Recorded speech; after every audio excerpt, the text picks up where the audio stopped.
harganya harga tebusnya pasti di bawah nih. Bisa di bawah 100, bahkan di bawah 100 perak. Bisa di harga 70, 80, atau 100 lah paling mahal. Jadi lu bakal turun. Sama kayak RI Pani yang pertama tuh 1:30 tuh, yang dia dari 12.000 sampai akhirnya Pani balik ke 800 perak lagi. Nah ini juga sama nih. Dia kalau dia sekarang di 2.500, dia bisa tarik lagi sampai ke 100 perak.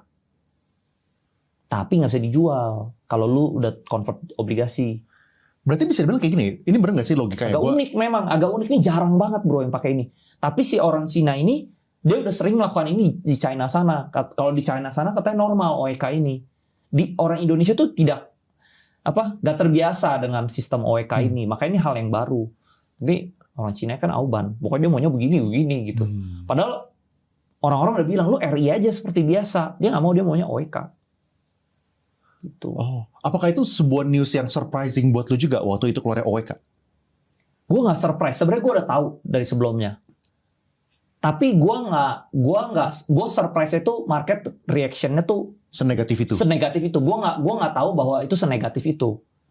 Kalau gue tahu, gue sebenarnya udah dengar dari sebelumnya, mungkin dari berapa minggu sebelumnya. Cuman gue nggak tahu bahwa sama lah kayak tadi. Market itu sebenarnya kayak dua data yang ini. Datanya lu udah tahu nih. Tapi kadang lu salah menginterpretasi itu, market itu anggap ini positif atau negatif. Padahal lu udah tahu beritanya. Kayak misalnya kadang gue kasih tuh beberapa lu news lebih dulu ya dari market belum keluar, gue udah kasih tahu lu insider nih. Tapi yang kita salah tangkap itu market itu anggap ini positif atau negatif. Itu yang kita terlambat. Kalau waktu itu gue tahu, market kayaknya bakal negatif reactionnya. Mungkin gue jual dulu di 5.000. Tapi gue nggak begitu market reactionnya negatif, itu kan di 4.000 tuh dia langsung turun-turun. Ya udah gue jual dulu 3.600 seperti itu. Karena gue buat mengamankan profit gue. Kalau nggak gue ketarik kan turun.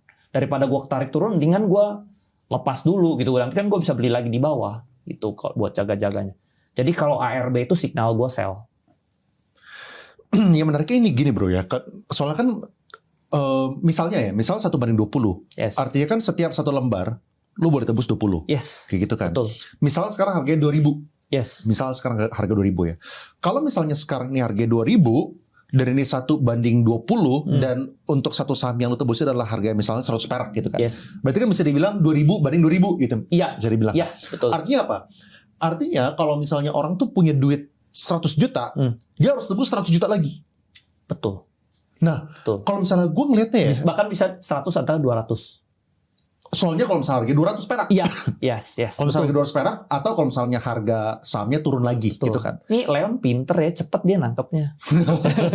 Emang lulusan Berkeley beda guys. Kalau nggak bisa jadi host bro, nggak bisa jadi host. Nah, tapi kan kayak gini bro, kalau misalnya kayak gitu ya, apakah itu, honestly ya, kalau misalnya gue denger kayak gitu ya, menghitung kayak gitu, lu pasti jual? Gue pasti jual. Yes.